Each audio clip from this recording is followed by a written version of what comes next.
Okay, students, again continuing our last discussion. All right, our last discussion. Here, first you focus on this figure. Don't see this. You see this. Here, we have already discussed how the image is formed, final image is formed. That has been already discussed. Magnifying power of this telescope in this setting means at the normal adjustment. You know, this is also called the normal adjustment. At the normal adjustment is the ratio of the angle subtended by the final image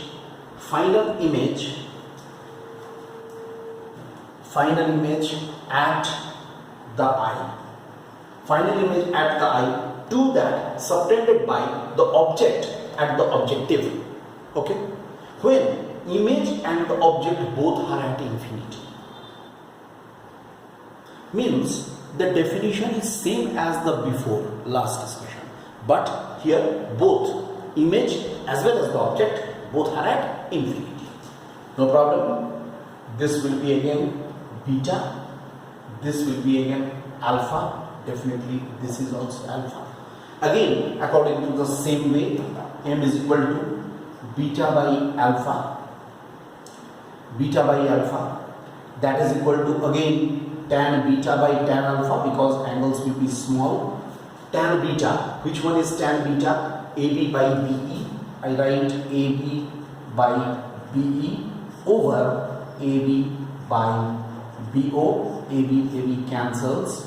So BO by BE, I write here FO by FE. Very simple. As compared to the previous one, it is very simple. Look, what we are getting? We are getting FO by FE. Simple. It is a ratio of both the focal lengths. Again, just to see the sign here, FO along the positive direction, FE in the opposite direction. That's why FE may be negative. For sine or considering the sine, m should be equal to FO by minus FE. What does this indicate?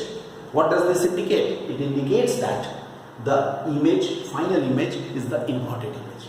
Although it is formed at the infinity, it is the inverted image. Okay? And distance between lenses or length of the tube, alright, that is L, should be equal to OE. Can I write it FO plus FE? Look, L is equal to OE, this is equal to FO plus FE. So it is very simple. In the normal adjustment, the magnifying power is FO by FE. Distance between the two lenses FO plus FE. And you may ask, what about the distance between the lenses in the previous case? That will be FO plus UE. Understood? This thing will be here, L is equal to FO plus UE. You refer to the figure for clear vision. Look, I have written here because I missed to tell you. So in the previous case, for the clear vision, the distance between the two lenses must be FO plus UE only. Alright, this is all about the complete discussion regarding the astronomical telescope. I think sufficient for the CBSE purpose. You can do it. Alright, now let us move to the next category of the telescope, that is the reflecting telescope. Okay, let us come to reflecting telescope. In the reflecting telescope, our discussion is regarding the Newton's telescope. Let us discuss Newton's telescope. Here is the Newton's telescope. It consists of two tubes. Look, I am talking about Newton's telescope, which is based on the reflection. We know that it is based on the reflection. So Newton's telescope, here it is T1 and T2. I just tell you, you just write T1 and T2 are the two tubes, metallic tubes, which are fitted perpendicular to each other. T1 and T2 are the two metallic tubes fitted perpendicular to each other. Alright? And tube T2, which is fitted to T1 at this point, at this junction, a lens L, biconvex lens L is fitted. So what is L? L is a convex lens, biconvex lens. Alright? The tube T1 is open at one end and closed at the other end. It is open at one end, closed at the other end. Followed? And T2 is here. Actually, it is closed at both ends, on one end, but on both the ends, lenses are attached. One lens L is attached here, and another lens E, it is called eyepiece, is attached here. Okay, one lens is at the junction, another lens is at the eyepiece here. Okay, and again, I tell you, with the help of the rack and pinion arrangement, the distance between the lens L and E can be changed. The distance between the lenses L and E can be changed by the rack and pinion arrangement. Followed?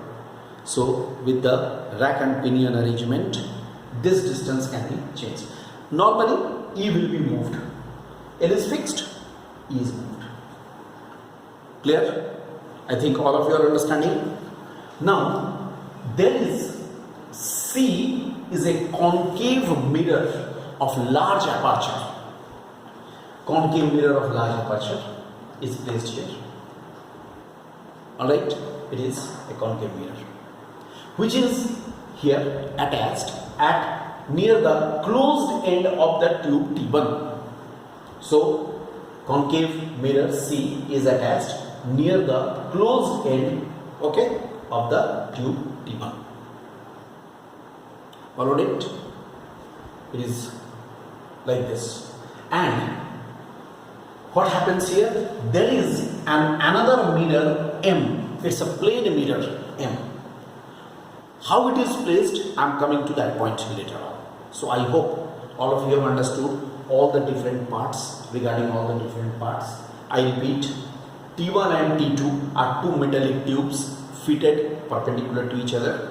At the junction of the two tubes, here a lens, convex lens L is attached, placed, and on the other end, this is here, the lens E is fitted.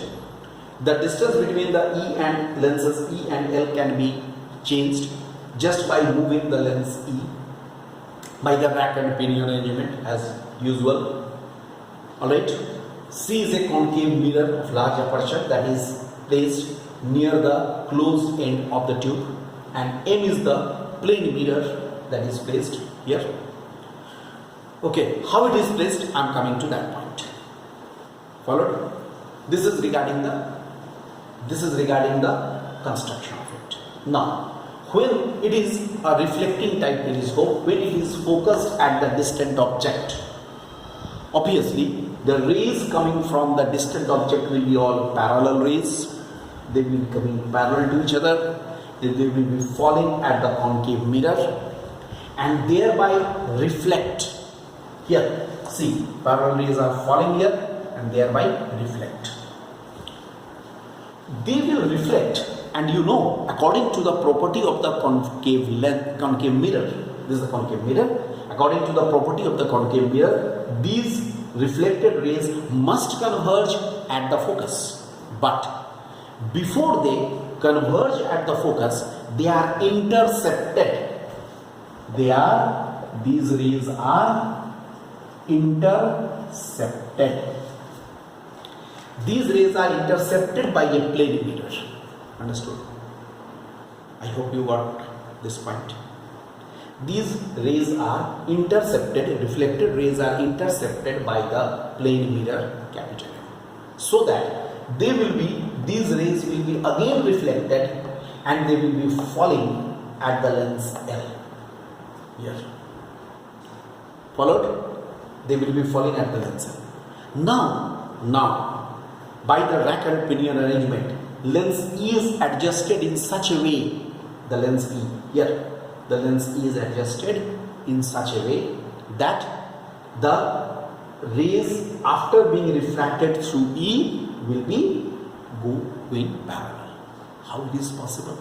It will only be possible if I adjust the lens E in such a way that this point will be falling at the principal focus of lens E. It will be falling at the principal focus of the lens E. Then only it is possible, and after that the ray will go like this.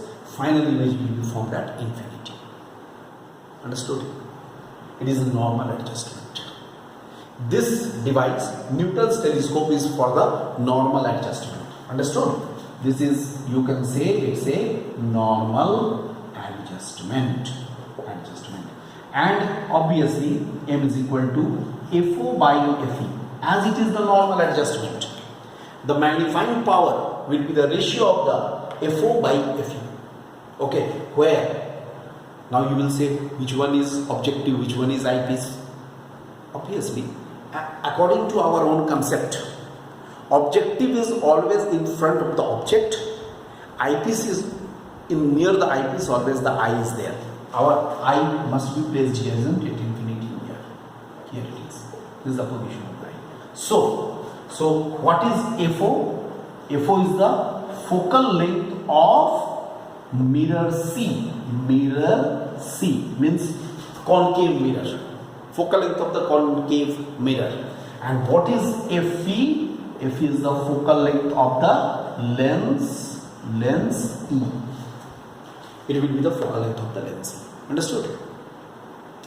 Focal length of the mirror C is F, and focal length of the lens E, here, lens E is F.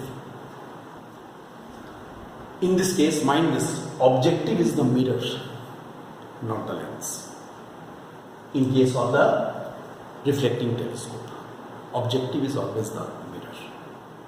Fine? So this is about the Newton's telescope.